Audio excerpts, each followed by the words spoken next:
Okay, in this problem, we want to find the mean from this data set right here.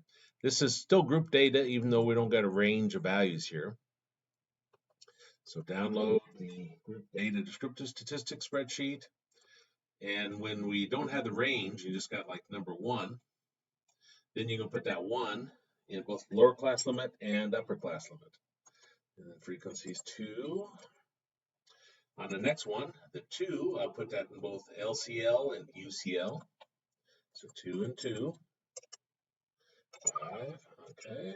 3, 3, 11. I think you kind of get the idea on that. 4, 4, and 5. 5, 5, and 9. 6, 6, and 11.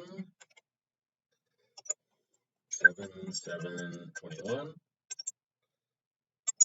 8, 8, 10. 9, 9, 5, 10, 10, and 3. Okay, let me double check everything. 10, okay. 2, 5, 11, 5, 9, 11, 21, 10, 5, and 3. And this problem's asking us to find the mean. So our answer will be 5.82927, rounded to how many decimal places.